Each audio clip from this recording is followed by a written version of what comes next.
Hello there, and welcome to another episode of Cutting Through the Bullshit. I am your host, Dr. Stephanie Snyder, and I am a high performance mentor. Through my unique blend of strategy, mindset, and intuition, I help individuals to reconnect with themselves, cut through the bullshit in order to create the life and business they desire. So, I'm on vacation this week. And by vacation, I mean I'm actually just traveling. I feel like I don't want to say that every week is a vacation, but I do feel like I have a pretty great schedule and I can kind of do whatever I want whenever I want. So it doesn't really feel like I'm officially vacationing, right, in that kind of sense. But I am traveling this week. I'm up in Massachusetts visiting my family. And for today's episode, I thought I would share a little bit more about me. I come on here and I talk a lot about a lot of different topics that I love to discuss, but I haven't really shared much about who I am and what I do and all of those things. So I'm going to share a little bit more about that today because I thought, why the heck not, right? So a little bit about me. I grew up in central Massachusetts, went to school at a small private school for a track scholarship. And then I went to grad school in Virginia. I did a master's in a master's in government. And that is actually where I met my husband, is in Virginia Beach. We met in 2006, early 2006. We were married that fall, 2006. So it was very short courtship. And we will be celebrating 18 years together this fall. We have 4 beautiful children. My son is 17. My daughters are 14, 9, and 6. And we have a very busy life. My husband just retired from the Navy after 20 years. And so we are transitioning into that next stage. So it's interesting. But in terms of what I do, who I am, after I did my master's in government, after my husband and I got married, I did a master's in education, and then I did a Ph.D. in higher education.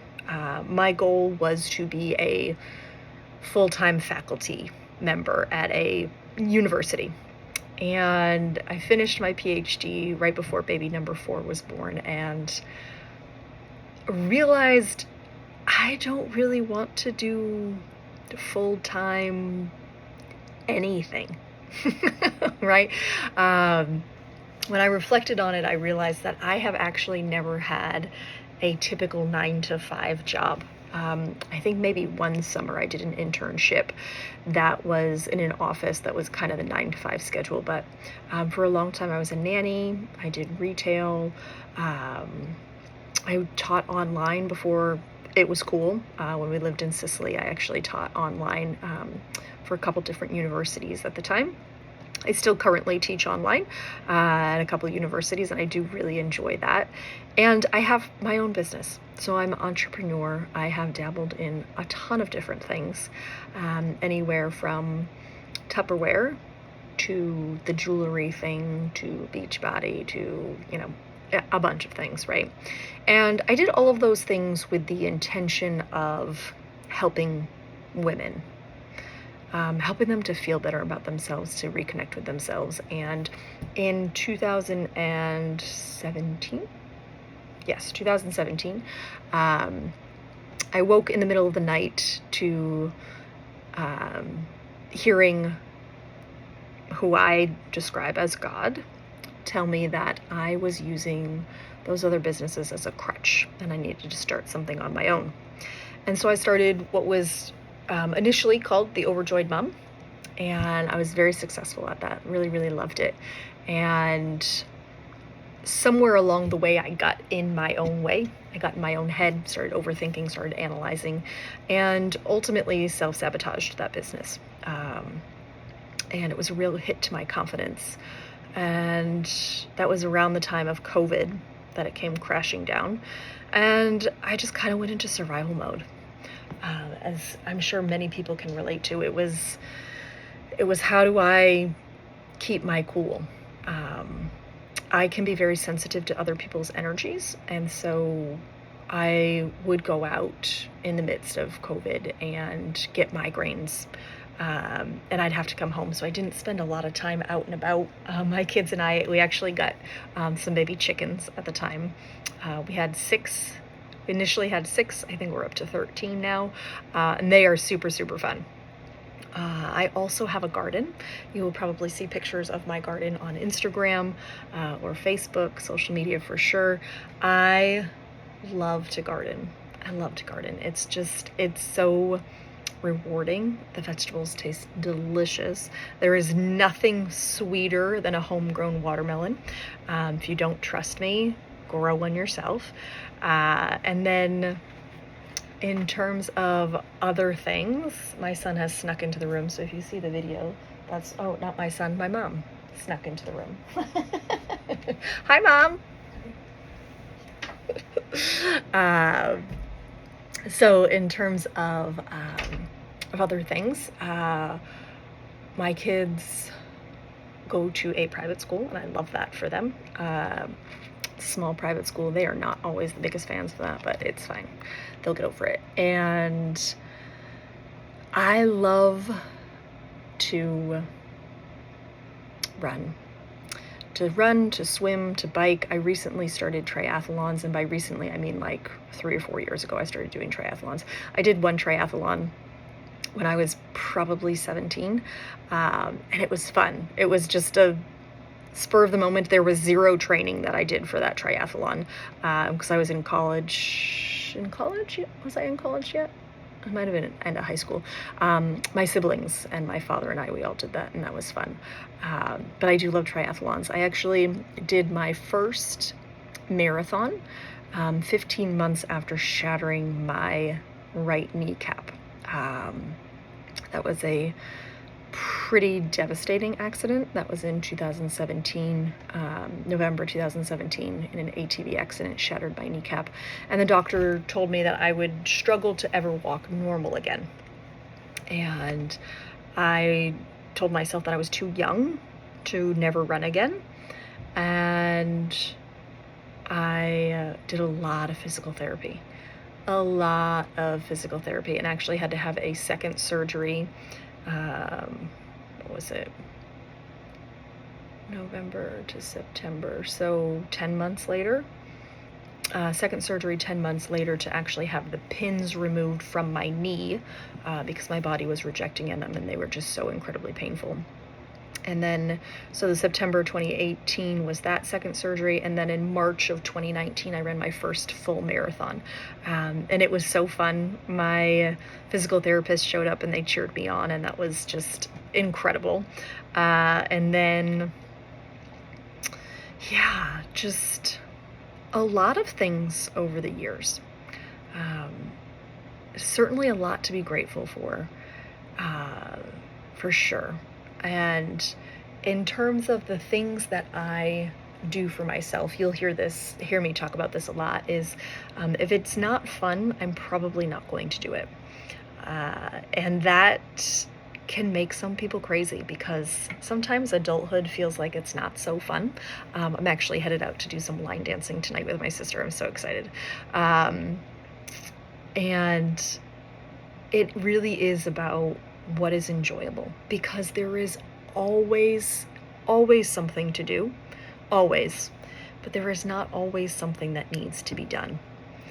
And that was a hard lesson for me to learn, because I spent a lot of time doing all the things, and that led to burnout, and it led to feelings of unworthiness, and I had put a lot of my own personal worth into what I was able to achieve. And unfortunately, I see that a lot with my clients, is they'll come to me just completely burnt out because they've done all the things, they've made the list, they've done all the things, but they're still not getting the results that they want. And it starts with believing that what you do is enough. And that can be hard to wrap your head around when you've spent so much of your life doing things. But that was part of the success to really all of the success that I've had over the years, the PhD, the business, the triathlons, you know, raising kids with a husband that's deployed, right? It was, what did I believe I was capable of? Because what you believe you're capable of is going to create what it is that you actually want. And this is a lot of the work that I do with my clients, is getting that belief and that confidence in a place where you're not overdoing things, because overdoing things simply overdoes it. And I love, and that's something that one of my favorite mentors says. She says, overdoing it overdoes it. But somehow we get our mind wrapped around this idea that if we just do enough, then we will feel worthy enough. But it's actually not that way. It's the feeling worthy that then the thing becomes enough. And that can be a difficult thing for our mind to grasp when we spent so much time doing all of the things. So that is a little bit about me. I love the beach. I love the lake. I love being outside. Yeah, I love deep conversations. I love the conversations that can get to the heart of something. And you don't have to agree with me in a conversation. In fact, I would love if you didn't agree with me 100%, because I am open to a different perspective. This is a conversation that I have had with my son recently, because if you've ever spent any time on TikTok, there are some videos that go around that talk about flat Earth, right? Flat Earth versus round Earth model, right? And I had never given it a second thought. The Earth was round, right? And then I kept seeing all these flat Earth models, and I was like, that's actually really interesting. And so my son was like, you don't honestly think that the Earth is flat, do you? And I was like, well, I said, to be honest, I don't know for sure. I've never been in outer space. I said, but either way, it's an interesting perspective, right? What if the Earth was flat? What if it's round, right? And some people are probably gonna be like, Steph, you've joined the loony bin. This is a ridiculous episode. But it's just a different perspective. And that's something that I try to teach my kids regularly, is you don't have to agree with somebody in order to have a conversation. But so many people are afraid of having those conversations, afraid of offending somebody, afraid of this and that we've lost the ability to actually see a different perspective. We get stuck in our way being like, no, this is the way, this is the thing, that we don't see it from a different angle, a different perspective. Everyone else is going to see something differently. It doesn't take away your truth, and it doesn't take away their truth. You can have a conversation that doesn't mean that you have to agree with anybody about anything. But it's this idea that we can't hang out with someone if they have differing views, right? I love these conversations that I can have with a girlfriend. Like, I remember one time we were talking about if people had all of their basic needs met, what would they do? And part of her perspective was, well, people would just be really inherently lazy. And I was like, oh, but I feel like if people had all their basic needs met, maybe they could be more creative.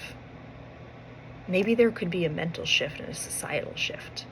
It was just an interesting conversation, because it's like, hey, why not? Why can't we see something from a different perspective? It's this closed-mindedness that causes us to create all these ripples against each other, instead of being like, you know what, that's an interesting perspective. Never thought of it that way.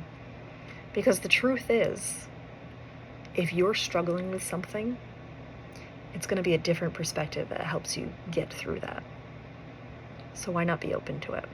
So I'm going to sign off here. Did enough rambling. This was a fun episode. I definitely will be back for more of these, but I did just want to tell you a little bit more about me, and I hope that you have a beautiful rest of your day. And as always, be you, because the world needs more of you.